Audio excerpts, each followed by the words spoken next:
तो मैं भोपाल से हूँ, भोपाली हूँ, लेकिन इंदौर ज़्यादा दूर नहीं है, तो आपसे कनेक्ट कर सकती हूँ। यहीं की हूँ, मध्य प्रदेश की। सबसे पहले तो ये कहूँगी कि जैसा मैम ने बताया कि मैंने कैसे शुरुआत की, या स्कूल में थोड़ा सा दिमाग में था, तो हाँ, स्कूल में थोड़ा सा कहीं सोचा था, कहीं शायद पढ़ लिया होगा, कहीं सुन लिया होगा कि नहीं IAS ऑफिसर नाम की कोई चीज़ होती है। लेकिन तब ये भी नहीं पता था कि यार UPSC नाम की कोई एग्ज़ाम है, सिविल सर्विस एग्ज़ाम है, उससे और भी पोस्ट में आप सिलेक्ट हो सकते हैं, ऐसा कुछ नॉलेज नहीं था। जब मैं अपने कॉलेज लेवल में आई, जब कॉलेज में एडमिशन लिया, मैंने भोपाल से ही प्राइवेट इंजीनियरिंग कॉलेज से केमिकल इंजीनियरिंग किया है, और उस दौरान मुझे जब मैंने सोचना शुरुआत की कि क्या बनना है, कंटेम्पलेट किया कि एग्जैक्टली क्या करियर चाहती हूँ, तो लगा कि यार कहीं जो पुरानी ड्रीम थी, एक जो सपना था, वो अभी उसको सामने लाना चाहिए। फिर इस बारे में और पढ़ा, और तब खान स्टडी ग्रुप भोपाल में सेंटर वहाँ पे जैसे शुरू हो गया था, तो मेरा जो फाउंडेशन कोर्स है मैंने वहाँ से किया। और इस एग्ज़ाम के बारे में जो चीज़ें मुझे 1-2 साल में समझ में आई हैं, वो कुछ चीज़ें मैं आपसे शेयर करना चाहती हूँ। सबसे पहली चीज़ जो पहले जय और रचना हम दोनों बोल चुके हैं कि कंसिस्टेंसी। आप अगर दिन में, कई बार हमसे सवाल पूछते हैं कि आप कितने घंटे पढ़ाई करते हैं, तो देखिए घंटे मैटर नहीं करते। कोई 17-18 घंटे हमें नहीं पढ़ना है, उतना हम पढ़ भी नहीं सकते। एक दिन पढ़ सकते हैं, दूसरे दिन नहीं पढ़ पाएंगे। 5 से 6 घंटे ही आपको देने हैं, उतने निकालने हैं। पर वो जो वक्त आप अपनी पढ़ाई को देते हो, वो कंसिस्टेंटली आपको रोज़ उतना ही अपने पढ़ाई को देना है। Consistency is the key, that is the first and the most important thing जो आपको ध्यान में रखनी है। दूसरी चीज़ इस एग्ज़ाम में मुझे लगता है इक्वली इम्पॉर्टेंट है, क्योंकि ये जर्नी लंबी होती है। जैसे एग्ज़ाम ही 1 साल तक चलती है, आप प्रीलिम्स देते हैं, फिर आप मेंस देते हैं, आप इंटरव्यू में जाते हैं पर्सनालिटी टेस्ट के लिए, तो एग्ज़ाम 1 साल तक खुद चलती है। उसके पहले मान लीजिए आप 1-1.5-2 साल पहले से प्रिपेयर कर रहे हो, तो ये जर्नी काफ़ी लंबी रहती है। उस जर्नी में मेंटली अपने आप को मोटिवेट रखना, अपने आप को बूस्ट करते रहना, वो भी इक्वली इम्पॉर्टेंट है। और इसीलिए अपने आप पर भरोसा बेहद ज़रूरी है। You need to have a faith in yourself कि अगर आपने इसमें कदम रखा है, अगर आपने सोचा है कि आप सिविल सर्विस एग्ज़ाम देना चाहते हैं और देंगे, तो आपको ये ठान के उसमें जाना है कि हाँ, मैं ये कर सकता या कर सकती हूँ। ये एक अपना मोटिवेशन, अपने साथ एक फेथ, बिलीफ अपने ऊपर आपको हमेशा रखना है। कमिंग टू प्रेपरेशन की कैसे तैयारी करनी है, बहुत सारी बातें आप सुन चुके हैं कि आंसर राइटिंग में कैसे करना होता है, आंसर राइटिंग का स्ट्रक्चर कैसा होना चाहिए। तो मैं शुरू में सबसे पहले ये कहूँगी कि मेरे प्रिपरेशन का बेस 2 चीज़ें रहीं। पहला था करंट अफेयर्स। करंट अफेयर्स इसलिए मैंने उसको उसी से शुरुआत की क्योंकि करंट अफेयर्स सबसे इंटरेस्टिंग पार्ट होता है। कई बार आपको हिस्ट्री कभी बोरिंग लगेगी, कई बार आपको लगेगा ज्योग्राफी इतना, कभी हर किसी के अपने अपने फेवरेट्स होते हैं। तो मुझे वो 2 सब्जेक्ट्स लगते थे कि यार इतना मन नहीं करता है, लेकिन न्यूज़पेपर्स और करंट अफेयर्स में जो भी नया चल रहा है वो मुझे हमेशा इंटरेस्टिंग लगता था। इंटरनेशनल रिलेशंस में क्या हो रहा है, क्या सोशल रियलिटीज़ हैं, कहाँ क्या हुआ, उसका क्या इम्पैक्ट पड़ेगा एडमिनिस्ट्रेशन पे और हमारी कंट्री पे, तो उसको आप अपना एक बेस बना सकते हो।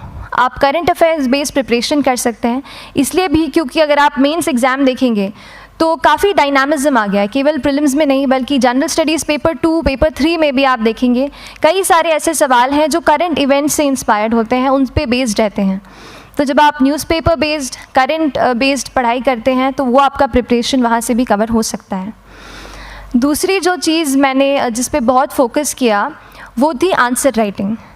तो आंसर राइटिंग का जैसे खान सर बता रहे थे कि आंसर राइटिंग की प्रैक्टिस बहुत की, तो उसके पीछे मेरा ये था कि जब मैं हमेशा प्रीलिम्स का कोई भी पेपर टेस्ट देती थी, हम मॉक टेस्ट देते हैं, तो मॉक टेस्ट देती थी तो हमेशा मेरे मार्क्स करीब 90 to 110, 120, इससे ऊपर मेरे कभी मार्क्स नहीं जाते थे।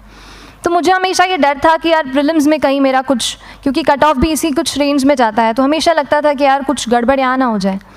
लेकिन जब मैंने आंसर राइटिंग की और मेंस एग्ज़ाम के बारे में जाना, तब मुझे लगा कि आंसर राइटिंग एक ऐसी चीज़ है, मेंस एक ऐसा फेज़ है सिविल सर्विस एग्ज़ाम का जहाँ पे आप अच्छे से तैयारी कर सकते हैं। And if you have written the answers, if you know कि you have covered the points well, if you have included उसमें कुछ आपने facts, international reports, government schemes, आपने कुछ ऐसे उसमें सॉल्व भी डाला है, तो जो रिज़ल्ट आएगा वो सेटिस्फैक्ट्री ही आएगा, अच्छा ही आएगा।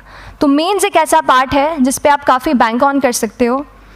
मैं जब पर्सनालिटी टेस्ट भी मैंने दिया तो इस बार भी आप नंबर्स देखेंगे तो आसपास की रैंक के हिसाब से मेरे नंबर्स उसमें कम हैं, लेकिन it is just the general studies and the answer writing part, जो मेंस के जो वो है मार्क्स हैं या मेंस का जो एक फैक्टर रहा, वो मेरे लिए सबसे ज़्यादा इंपॉर्टेंट डिसाइडिंग फैक्टर रहा है।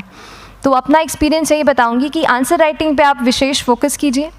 जैसा स्ट्रक्चर आपको बता ही चुके हैं कि इंट्रोडक्शन में कैसे आपको शॉर्ट रखना है, बॉडी एंड देन कंक्लूजन, उसमें छोटी चीज़ जैसे मैं अभी मेंशन कर रही थी, आप एक इंश्योर कीजिए कि देखिए जो भी एग्जामिनर आपकी कॉपी चेक कर रहे हैं वो दिन में 10, 15, 20 कॉपीज़ चेक कर रहे हैं, तो उन सब से आपको अलग कैसे आप अपनी कॉपी दिखा सकते हो, ये चीज़ आपका प्रेजेंटेशन और आप जिस तरीके से आंसर लिखते हो कंटेंट को, वो मैटर करेगा। आप इंश्योर कर सकते हैं कि आपके आंसर में कुछ फैक्ट्स, गवर्नमेंट की स्कीम्स, कुछ कमिटीज़ बैठती हैं, जैसे एक प्रिवेसी पे justice BN Shri Krishna committee की रिपोर्ट आई है, तो आप मान लीजिए आपको कोई प्रिवेसी पे सवाल आ गया तो आपने उन कमेटी का नाम कोट कर दिया। ऐसे बहुत सारी कमिटीज़ होती हैं। कुछ इंटरनेशनल रिपोर्ट्स आते हैं, वो आप इनके बारे में लिख सकते हैं। इंडिया का मैप आप बना सकते हैं। मैंने सीख लिया था कि 10-15 सेकेंड्स में कैसे जल्दी से मैप बनाना है और उस पर कैसे पॉइंट कुछ करना है, कुछ लोकेट करना है। तो ये कुछ ऐसी चीज़ें हैं जो आपके आंसर्स को एनरिच करेंगी और प्रेजेंटेबल बनाएंगी। तो इस तरीके से आंसर्स पे जैसे हम क्लास करते हैं, लेकिन उसके साथ साथ आपको ये कोशिश करनी है कि 1 से 2 आंसर पर डे आपको ज़रूर लिखने ही लिखने हैं, apart from the test series that you are doing.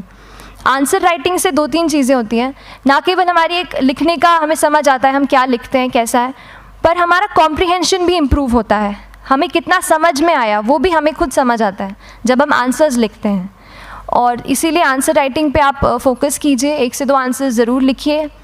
और आंसर राइटिंग के बाद the third pillar of my preparation जो काफ़ी इंपॉर्टेंट जिसने रोल प्ले किया, that was tests and test series and mocks. देखिए हम पढ़ रहे हैं यहाँ पर, I will also come to the point कि हम कैसे दिल्ली, भोपाल और इंदौर में प्रिपेयर करके बिना दिल्ली जाए हम कैसे कर सकते हैं, I will come to that point. पर उसके पहले टेस्ट की थोड़ी बात कर लेती हूँ कि टेस्ट देना क्यों ज़रूरी है। हम ये जो एग्ज़ाम दे रहे हैं सिविल सर्विस की, ये एक ऑल इंडिया लेवल एग्ज़ाम है and this cut throat competition. तो उसके लिए आप केवल पढ़ते रहें, सारी बुक्स, मटेरियल्स, स्टैंडर्ड ये करंट का सब पढ़ लें, लेकिन अगर आप ये नहीं जज कर पाए कि आपका क्या लेवल है at an all India level, तो चीज़ें समझ में आप नहीं, मतलब आप आगे नहीं बढ़ पाएंगे या सही डायरेक्शन नहीं पकड़ पाएंगे। तो इसलिए आप टेस्ट से घबराइए मत। कई बार टेस्ट का इनर्शिया होता है, ऐसे लगता है कि जब तक पूरा सिलेबस कंप्लीट नहीं कर लूँ तब तक टेस्ट नहीं दूंगा, लेकिन सच में बात ये होती है कि जब तक हम GS के मतलब पेपर देने अंदर भी घुसते हैं ना, तब भी उस सेकंड पे लग रहा होता है कि कुछ छूट गया है हमारा। तो ये चीज़ होगी ही, इसीलिए ये मैं कभी मत सोचिए कि जब तक पूरा सिलेबस नहीं कर लूँ टेस्ट नहीं दूंगा। जैसे आपका एक थोड़ा बेस बन जाता है प्रिपरेशन का, आप टेस्ट दीजिए, चाहे वो प्रीलिम्स का MCQ का टेस्ट हो या मेंस का राइटिंग स्किल की प्रैक्टिस हो, टेस्ट पे आप फोकस कीजिए। उसके बाद टेस्ट केवल देने के लिए नहीं देना है, उसको एनालाइज भी अच्छे से करना है। When you get the answer hints, when you get the answer keys, analyse properly कि आपकी क्या गलती हुई है और उससे भी सीखने की कोशिश कीजिए कि क्या कुछ नया मुझे इस टेस्ट पेपर से या इस आंसर कॉपी से मिल सकता है। तो इस तरह से टेस्ट पे भी आप फोकस कीजिए। And I will come lastly to the point कि जब मैंने प्रिपरेशन शुरू की थी अपने कॉलेज के 2nd ईयर 3rd ईयर आते आते, तो मन में बहुत सारे फियर्स थे। मैं भी एक नॉर्मल फैमिली से हूँ, मेरे फैमिली में किसी ने आज तक सिविल सर्विस का पेपर भी नहीं लिखा था, तो मन में बहुत सारे फियर्स थे, डाउट्स थे, क्या होगा, कैसे होगा। तो हो सकता है आपके मन में भी ऐसा हो। और हम जैसे यहाँ रहते हैं, हम सोचते हैं कि दिल्ली जाना तो सबसे ज़रूरी है, उसके बिना तो ये एग्ज़ाम हो ही नहीं सकती। तो उस पर मैं एक चीज़ बताना चाहूँगी कि जैसे KSG जैसे इंस्टीट्यूट हैं, जो फैकल्टी भी हमें वही मिलती है जो दिल्ली में पढ़ा रहे हैं, तो ये एक बहुत पॉजिटिव पॉइंट है कि क्वालिटी का कोई दिक्कत नहीं आएगी। बस एक चीज़ है, आप ज्वाइन करते हैं class, that will only provide you a direction. वो आपका रास्ता दिखा सकते हैं आपको कि इस रास्ते पर आपको चलना है, लेकिन चलना उस रास्ते पे आपको खुद है। You have to work on your own. कभी ये मत सोचिए कि मैं वहाँ नहीं जा पा रहा हूँ तो नहीं हो सकता, यहाँ है, तो हम एक्सक्यूज़ेस बनाते हैं, कई बार चैलेंजेस आते हैं। तो मैंने कॉलेज के साथ प्रिपरेशन की, तो उसमें भी काफ़ी दिक्कत आती थी। कभी कभार कॉलेज की एग्ज़ाम होती थी तो इसमें मैं अपना उतना वक्त नहीं दे पाती थी। तो उस मोमेंट पे फिर प्लानिंग ने मुझे बहुत हेल्प किया कि हम किस तरीके से अपने कॉलेज के एग्ज़ाम के लिए प्लान कर लें। जैसे मैंने इंजीनियरिंग की है और मुझे पता है कि हम इंजीनियर्स 1 महीने से ज़्यादा पहले से पढ़ते नहीं हैं। पढ़ते हैं क्या? तो वो चीज़ आप ध्यान रख सकते हो, उसको अपना स्ट्रॉन्ग पॉइंट बना सकते हो। 1 से 1.5 महीना जब exam is approaching, I use to plan my entire syllabus का प्रिंट आउट निकाल के I use to make my notes, उस तरीके से उसको मैं उसको संभाल लेती थी। तो whenever you are managing those things together, focus on planning, किस तरीके से आप एक माइक्रो प्लान बनाएं, अपना डेली एक प्लान बनाएं, वीकली टारगेट सेट करें और एक ब्रॉड विजन दिमाग में रखें कि ब्रॉडली आप मंथ्स में क्या कवर करने वाले हैं। अगर आप प्लानिंग अच्छे से करते हैं तो ज़्यादातर पोर्शन आपका वहीं से कवर हो जाता है, और जब आप टारगेट्स बनाते हैं, उनको टिक करते हैं, तो एक सेंस ऑफ कंप्लीशन भी आपको मिलता है कि yes I am on the right path और मैं सही जा रहा हूँ या जा रही हूँ। तो इस तरीके से प्लानिंग पे भी इक्वली फोकस कीजिए।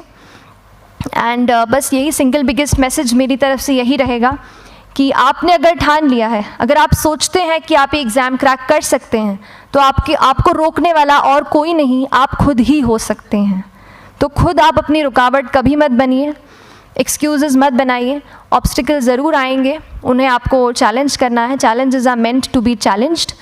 तो सही तरीके से अपने ऑब्स्टिकल्स को हैंडल कीजिए, और इस एग्ज़ाम में अगर आप सही स्ट्रैटेजी रखते हैं तो आप अपने एक अटैम्प्ट में ही इसको क्रैक कर सकते हैं। एंड एनीवेज आप जो भी अटैम्प्ट नेक्स्ट रखते हैं, दिल में यही रखिएगा कि जो ये मेरा नेक्स्ट अटैम्प्ट होने वाला है, ये मेरा बेस्ट अटैम्प्ट होने वाला है। कभी भी इस एग्ज़ाम को हाफ हार्टेडली मत दीजिए कि चलो दे के देखता हूँ कैसा है पैटर्न का एग्ज़ाम का। अगर एग्ज़ाम का पैटर्न देखना है ना, तो घर पे 3 घंटा टाइम लगा के एग्ज़ाम दे दो, बस केवल पैटर्न देखने के लिए एग्ज़ाम अटैम्प्ट मत कीजिए। जब आप एग्जामिनेशन हॉल में जा रहे हैं या कोई अटैम्प्ट आपने सेट किया है, तो अपना सब कुछ उस एग्ज़ाम को दीजिए, अपना टाइम, एनर्जी, फोकस, जितना भी करेक्ट आप उसमें पॉजिटिविटी डाल सकते हैं उसको दीजिए, एंड पूरी तैयारी के साथ ही इस पेपर को दीजिए, and I am sure that you will succeed. So till then, all the very best to you and good luck. Thank you so much.